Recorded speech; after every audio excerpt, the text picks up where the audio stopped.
Welcome back to the channel. This is Eric, and this is the second part of Hodges Pass. The west portal of Hodges Pass tunnel is more difficult to get to, so the first stop today is at Twin Creek. This is where the OSL had its own coal mines. Here I'm standing on the 1881 OSL alignment, looking east towards Twin Creek and the summit. Looking west, you can see the original 1881 alignment. It's the pole line on the left-hand side. It's the south side of Highway 30. Highway 30 follows it pretty close. It stays in the bottom of the valley, and it was a much steeper climb than the modern route. Looking north, you can see the modern Highway 30.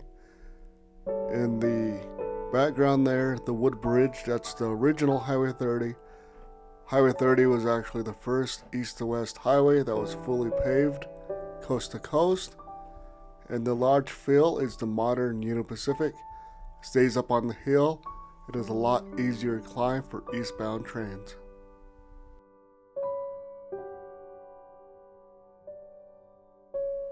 The modern Union Pacific skirts Fossil Butte.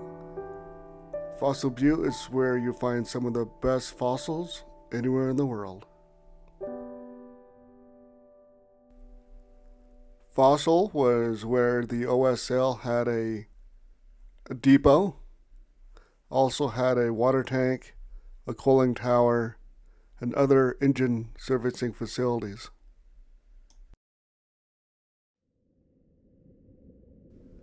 In 1902, the Union Pacific Railroad moved Fossil 2 miles to the west. It was all flatter there. At the original location, downhill trains would overshoot the platform.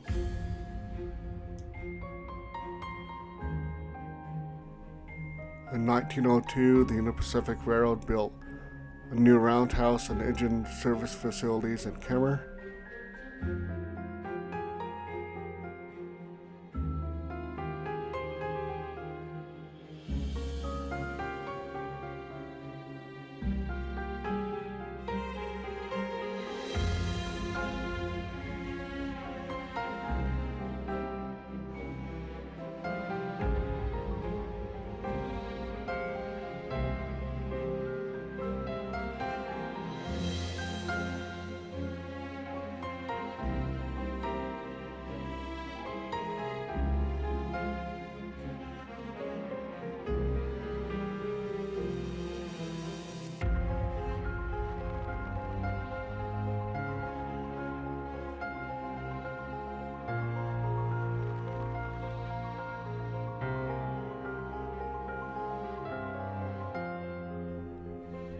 By the 1940s, Fossil was a ghost town. The school closed, the post office closed, the railroad kept a depot and water tank there, mostly for helper engines assigned to help trains up the hill to Kemmerer.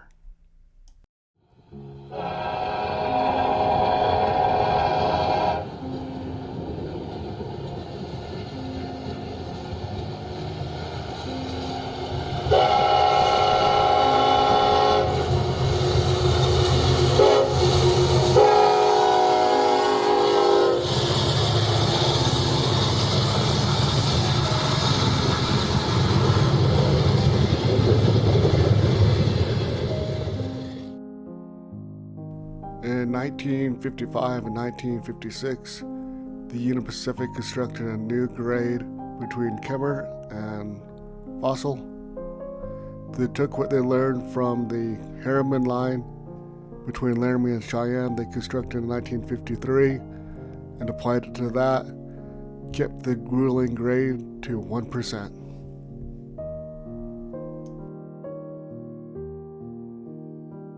UP 844 on the new grade, westbound downhill.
For a short time, the Union Pacific Railroad used both lines. There was a double main between the Summit and Fossil, but after a while the UP stopped using the original line.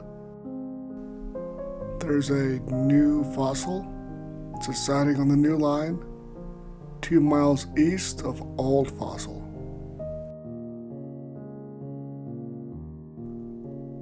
By 1960, all buildings except the depot and anything owned by the Lewis family was moved to Nugget, Wyoming, a few miles to the west.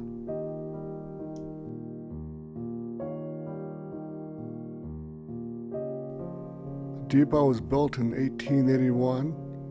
It's the oldest one in the state of Wyoming. It's the oldest one I know of anyway. If you know of one that's older, let me know in the comments below. It served the railroad well into the 1950s. After that, it became an old building out in the sagebrush.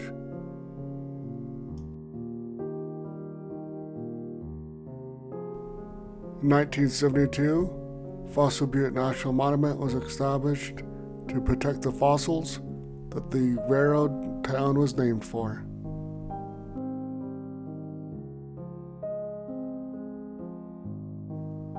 This is a landslide scarf. It is a known slide area.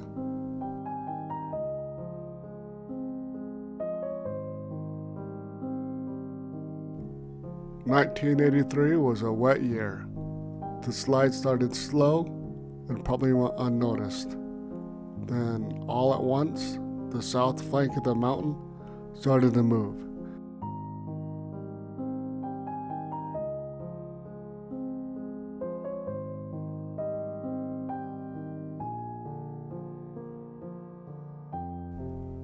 The railroad tried to clear the side, but the mountain was too unstable and a new route south of that had to be built to protect the tracks from future slides.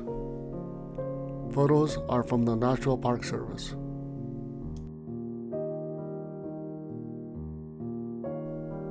"40 years later, the track is still buried in the mountain.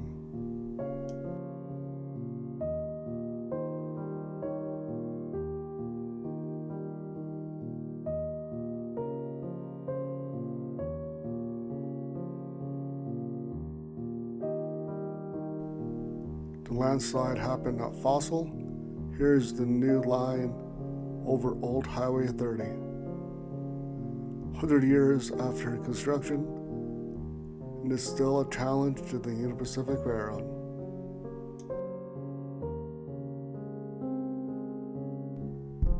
Back to the depot at Fossil. Not all is lost. There's a group in the recent years. They're coming together. Their goal is to eventually restore this to its former glory.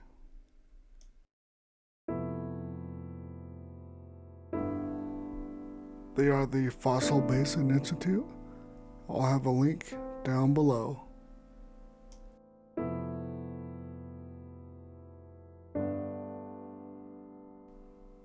That was part 2 of the original OSL route over Hodges Pass.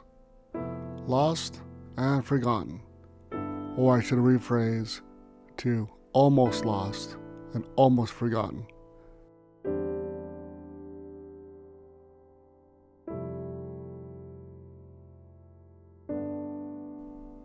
Thank you for watching. Until next time.